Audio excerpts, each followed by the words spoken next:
How will a Trump presidency affect the Philippine economy? Joining us in studio for a discussion is Mr. John Forbes. He is the Senior Advisor of the American Chamber of Commerce of the Philippines. Good afternoon, John. Afternoon, Warren. Good to be here. Thanks for joining us. First off, let's get it out there. The American Chamber, how do they view the incoming Trump administration? Well, of course, we work with every administration, and we've been here in the Philippines a long time. We originally organized in 1902 down in the Escolta area. So our interests are in increasing trade and investment between the two countries. And so right off the bat, we have a degree of uncertainty and a degree of certainty. And one of the things we seem to be most certain about is one of the things that is most disappointing to us. For the last several years, in fact, going all the way back to the beginning of the negotiations a decade ago for the Trans-Pacific Partnership of the Bush administration, we have been big boosters of that agreement in the absence of the success of the possibility of the Doha round of the WTO making any progress. So we've supported this plurilateral approach, and it would have been 40% of the GDP, and it would have brought, though the Philippines were not in it, we had encouraged the Philippines to get into it, either during the negotiations for the 12 countries that concluded last year or as soon as possible. And to have first of all, we're disappointed that both of the major party candidates were opposed to it. But I think one of those executive orders that you earlier mentioned is lined up to be signed is going to do what he's promised to do in the first 100 days, is to withdraw the United States from that treaty. Now, what does that mean for us here? It means the near-term potential to join or to create a free trade agreement between the two countries, or as part of this larger plurilateral FTA, is gone. It's removed. And there is talk of there being, if you want to pursue the line of this discussion on FTAs, of there being bilateral ones. We have no idea if the Philippine government would be interested in a bilateral FTA with the United States. They're engaged in beginning serious negotiations with the European Union, and they have a small one with a small group of European non-EU countries. I think it might be quite a while before the Trump administration would, if they're doing bilateral FTAs, if they have to do one with Great Britain, if they have to do one with their other countries, including Japan, would talk to the Philippines. So I think that's a missed opportunity. On the other hand, if the TPP had gone forward without the Philippines in it, it would have been disadvantageous to the Philippines because of the benefits it would bring to competing countries like Malaysia and Vietnam, which are in the group, and the countries would want to be there rather than the Philippines for the advantages of access to the U.S. market. Well, absolutely, and it's also quite odd, really, because the U.S. was the main proponent for TPP, and they're the ones who are withdrawing now under President Trump. Stunning, absolutely. Yeah. We see the Philippines, of course, pivoting toward China, focusing on what's actually there, including the ASEAN and ASEAN +3. But you mentioned it, Mr. Trump, being a businessman, it looks like a lot of the analysts have been saying this, he's going to be focusing on one-on-one negotiations, bilateral agreements. So you don't think that the long-standing relationship between the Philippines and the U.S. would actually foster a good bilateral trade agreement? It was offered before in 2000 at the beginning of the Magal Arroyo administration when Mar Rojas was Secretary of Trade, a bilateral, and the Philippines turned it down at that point. There was also talk about a regional one. I just think it's too early to know. The USTR ambassador working directly under the White House, the hearings have just begun this past week. The Secretary of Commerce nominated. His hearings have just begun. There's also a professor from the University of California who's very anti-China, coming in to head a newly created National Trade Council. These people have to be put in place, confirmed by the Senate. They bring in some of their senior staff, replacing some of the political appointees that were in the Obama administration. They then have to strategize, et cetera, et cetera. The NAFTA will be up for some degree of in the meantime, NAFTA will stay in place. and the interconnections of the three economies of the NAFTA member countries are such that you really can't pull them apart without doing damage to each of the economies. Yeah, all of these, of course, follow the same theme of Mr. Trump, which is really focusing on the United States. Some people are calling it protectionist, other people are calling it isolationist. But let's focus on how it will impact this part of the world, in particular the Philippines. Of course, the Philippines, people are saying President Duterte is a sage now for pivoting toward China. China is positioning itself as the new champion of globalization. But then we also have what you mentioned is this growing tension between the two largest economies in the world, China and the U.S., and Mr. Trump actually threatening to take action, and one of those actions would be declaring China a currency manipulator. So this could be like the pretext for an all-out trade war, and that's something nobody wants. Do you think that Mr. Trump has actually the temperament to pull the trigger on what would be really negative and adverse for the global economy? One doesn't know. But it has to be. I mean, on a scale of 1 to 10, or the probability, it's fairly serious. Now, he may.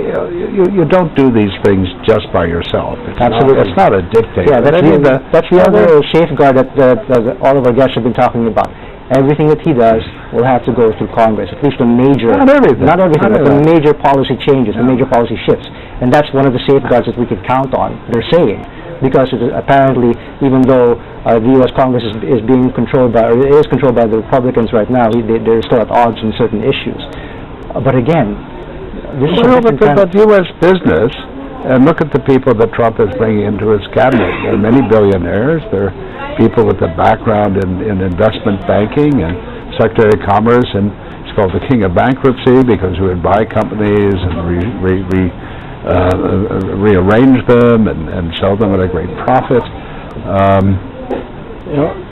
And the Republican Party is traditionally free trade. The Democrats, where they have the influence of unions, is the opposite. So that's one of the things that it's quite unclear in this election why the people who normally vote for the Democrats have instead voted for the Republicans. But the leadership of the Republicans in the House and the Senate were the people that voted to put the TPA 2 years ago through the Congress, and were expected to vote to put to approve the TPP. There's still hope for the TPP if you talk to people like the chairman of the Trade Subcommittee of the House Ways and Means Committee, or the chairman of that committee, Congressman Brady, or Senator Hatch and the Finance Committee. These people have been working to bring the TPP to a vote, even in November, December, after the elections. So you don't think which was the plan of President Obama was planning to bring it to an election and get it approved, regardless of the position of Secretary Clinton. But that was impossible given the results of the election. So it's not a dead in the water. When Prime Minister Abe was in Canberra recently, he and the Australian Prime Minister Turnbull issued a joint statement saying that they would like to explore going ahead without the United States, which can be done if the 11 members without the United States change the chapter on bringing the agreement into effect. Vietnam has announced that it's going to continue with the reforms. Their legislator passed on it on this session, the TPP, but and also Malaysia, want to continue doing reforms that are related to the obligations under the TPP. Yeah, but you have to wonder what that would accomplish without the United States in there. The U.S. economy is actually one of the reasons why TPP was actually so attractive, the access there. What did Prime Minister Abe say to President-elect Trump in New York? I mean, he took considerable political risk, and it opens up Japan. I mean, the United States should want to have Japan more open to U.S. exports through something like the TPP. Let's take it back to the Philippines. There was another interesting comment by Mr. Trump this week. He said he favored a weaker dollar. He said he wanted to help out U.S. exporters in the U.S. be competitive. How does that affect your perception of how trade might behave under a Trump administration? With respect to the Philippines? Yes, absolutely. Well, I mean, Philippine trade is frankly not very high. So the key here, of course, is services exports. Philippines has not pursued that sort of grew by itself. Yeah. The Philippines is not an export powerhouse. It's not like Vietnam tripling their exports in the last decade for merchandise, but the BPO sector, indeed has. BPO sector is quite competitive. That's why these companies continue to come in here and grow, and it's a rather amazing thing with over 1 million people working there. So I think how much of a stronger dollar, and how do you make the dollar stronger? Well, for one, the Federal Reserve's plans to hike interest rates, that's really pumped up the dollar in recent months. Weaker dollar. Oh yeah, the weaker dollar. Weaker dollar. Yeah. No, the dollar is almost at. Well, there you go. It's almost at parity with the euro. It's at parity with the Australians and the Canadian, almost at parity with the euro. Right.